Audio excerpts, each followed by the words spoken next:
Okay, so if you're a homeowner in Southlake and your home is now worth 1.5, 1.8 million dollars, and you paid 800,000 for it, 900,000 for it, and you've had this or less 75% appreciation on average since 2019 to 2022, and you're looking at your big footprint, because you said I think it was average of 4,000 square feet, Yes. right, in Southlake.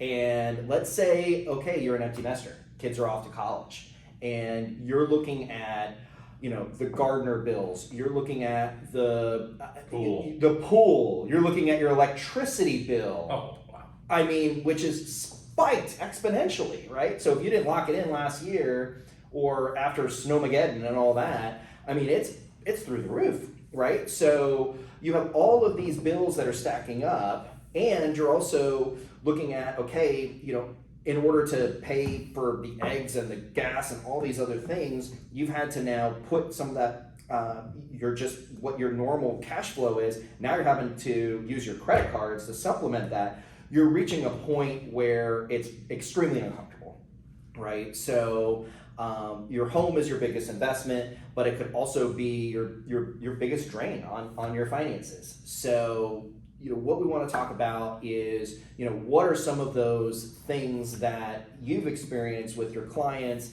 and just, where you see that pain, and what are some ways that we can work together to kind of help solve that? So I think when you analyze home ownership, and specifically homes of this size, Mm-hmm. okay, and you are in a position that the kids have gone through the school system, Mm-hmm. we're done with that, Right. and now we're sitting here, and everyone has reasons why they either want to stay or they want to sell, Mm-hmm. right? And so we're not necessarily suggesting that you sell. Yeah. But if this is the time, and this Mm-hmm. is, you've got a home that is not full of people, Right. and you want to potentially downsize or Mm-hmm. right size or smart size or Right. whatever you like to call it, Mm-hmm. again, this could be a good opportunity. So when you look at homes, which the majority of homes in Southlake were built in the 90s, Okay. as I said, probably about 60%, 70% of the homes in Southlake were built in that time. So we're talking, we're going on 20 to 30 years Mm-hmm. that these homes, and so when you start to really kind of slice this up and figure out, okay, what is the cost of ownership Mm-hmm. from maintenance, Right. and then repairs, Right. and then, okay, improvements, Mm-hmm. okay? So you got three buckets. Right. What's it cost me to maintain my home? What's it cost me to improve my home? Mm-hmm. And what's it gonna cost me to update the home? Mm-hmm. When you put all that on the table, these stacks get pretty high, because again, it's on a 4,000 on average square foot Mm-hmm. home. Right. So it's exponentially higher. If it was on a 2,000 square foot home, those costs would be, you may have for instance, windows. Yeah. Okay, windows are not cheap. Mm-mm. In fact, they've gone up. So they've Yeah. gotten inflation has attacked that market. Mm-hmm.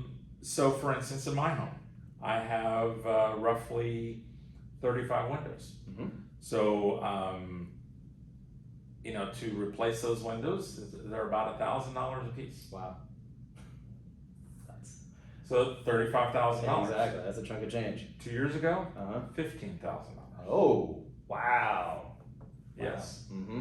So that's an improvement. Yeah. But so those windows were installed in '93. Mm-hmm. Okay. Those windows, probably a lot of them have lost their seal, or they're not as efficient as they were. Mm-hmm. New windows, vinyl windows, are much more efficient. And I have aluminum framed windows. Mm-hmm. And so I kind of going down a rat hole in this one thing. Mm-hmm. It just goes to show you that this can be you can use this example in many components within a home. Yeah. Just in the improvement section of looking at home ownership. Right. Well, and you know what you said about the windows and the seal and all of that and efficiency. It's not just like this feel good. You know, we're saving the world. It affects your energy. Right. Right. That's where I was going. Yeah. So, a year ago, Mm-hmm. my electric bill, let's say in July of last year, was probably $400-ish. Yeah. That's the highest typically during the year is the the summertime. Right. This year, $850, Wow. double. Wow. So that goes to the kind of the ownership or the just keeping the home with water and electricity and all those things. Yeah. So And you contrast that to Karen and our home. Our home was built in 2020, right? So it was built as an efficiency from that standpoint. Sure. Now, our home's smaller, we don't have kids and all that stuff, but just from an apples to apples comparison, I mean, we're spending less than $200. and how big is your home? About 2,300 square feet or something like that. Okay. Yeah. So my home is 1,000 square feet, 1,200 square feet bigger, Yeah. but it's 27 years older. Right. Right. Yeah. So yeah, to look at the efficiencies of newer homes Mm-hmm. versus older homes, there's an example right there. There you go. And just having old technology, inefficient windows, Mm-hmm. your home is probably tighter Mm-hmm. as far as being sealed. Yeah. They had good technology in the 90s, but it's certainly improved over the years. Yeah.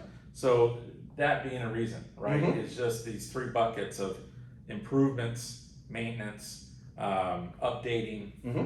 and so we just talked about just the electric bill. Yeah. My lawn guys are charging me more to Mm-hmm. mow the yard. Yeah. The pool guy has gone from 150 to now 200 a month Okay. to maintain the pool. Mm-hmm. They're not doing anything different, Right. right? They're coming out once a week, Mm-hmm. but everything is going up. Yeah. And so as you sit in that larger home, these things start to have, Mm-hmm. an effect on you, an effect on your pocketbook. And you're like, okay, well, if we didn't have to spend $400 on the electric bill more than we did the Mhm. previous year, Yeah. and if I didn't have to spend $50 more a month on the pool maintenance, and if I didn't have to spend $50 more a month on, the lawn guy and this thing or that thing. Well, I mean, adds everything. up. Furnishings. I mean, if you've got all those rooms, you're not gonna have empty rooms. No, but, Right. So, but that costs money. Sure. Right. So, like, and with inflation, everything costs more. Right. So, if you have a bigger home, you have more things you have to fill it with, on the inside and the outside. Right. We're coming up into the holidays where people like to decorate their homes for Christmas and all sorts of holidays, and those costs add up. Right. So I think when you are evaluating your situation, and Mhm. if this is the time to do it, to sell, you've got a home that has gotten great appreciation. Mhm. Although you do have some expenses that are creeping up. Mhm. And you really start to consider, okay, what are we going to do? Right. Are we at that point that we need to move on and downsize, get into a home that's not quite as big? Mhm. Again, that's one of the reasons, or we've talked about many reasons, but it all kind of rolls into the same thing: is to live in the home is costing more. Yeah. Just to be in it. Now, what about other things like, so aside from all of the components inside of the home and all of those expenses, what about things like HOAs? What are HOAs on average in Southlake for these communities? So I would say, and they vary. So Yeah. if you're in a gated neighborhood, which we don't have very many of those, but they do charge a bit more Mhm. because they have more amenities that they have to maintain. And so once you gate a community, Right. the HOA is now responsible for the streets.